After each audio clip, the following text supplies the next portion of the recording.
তো গাইস দেখো আমরা এখানে অবজারভেটরে লাইভ জন্য লাভে একটা মেয়ে স্কট চলে আসে। তো এখানে একটা মেয়েকে আমি মেরে দিই। মারার পরে আমার সামনে না কারো প্লেয়ার আছে, আমার বন্ধু আমারে বলতেছে। তো আমি ওদেরকে খুঁজে বেড়াইতেছি, ওই সামনে একটা আছে, ওকে আমি পেলো ওয়ানটা দিয়ে দিই। তখন আমার বন্ধু বলে ওদের সাথে টিম আপ কর, মারিস না ওদের সাথে টিম আপ কর। তো আমি এখানে এসে এর সাথে টিম আপ করছি, ওদের একটা প্লেয়ার সামনে দেখতে পারছি, আমাকে ডাকছি ভাই ওই নাকি পালাইতেছে। তো এখন কী করবো, পালাতে না দিয়ে ওকে আমি ডাউন করে দিই।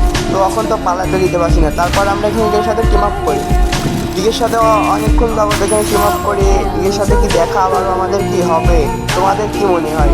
তো এখান থেকে টিম আপ করার পর এদের সাথে কি আবার দেখা হয়েছিল, তো তোমরা দেখতেই থাকো। আর চ্যানেলটা সবাই একটা করে সাবস্ক্রাইব আর একটা লাইক করে দিও। তো এখানে অনেকক্ষণ যাবত এই আপুর সাথে এখানে টিম আপ করার পরে এনে ক্লিয়ার হয়ে যায়। ক্লিয়ার হওয়ার পর আমরা এখান থেকে চলে যাই আইডেল স্টোরের উপরে পাহাড়ে। তো পাহাড়ে তারপর সামনেটা পেয়ে যায়, সামনেটাকে আমি ওয়ান শট দিয়ে মেরে দিই। তো মারার পরই দেখতে পাই ওই স্কোয়াড আমাদের সামনে। তো ওদের সাথে টিম আপ করি। তো দেখো এখানে ওদের সাথে কিন্তু টিম আপ করছি, কিন্তু সামনে একটা থার্ড স্কোয়াড আছে।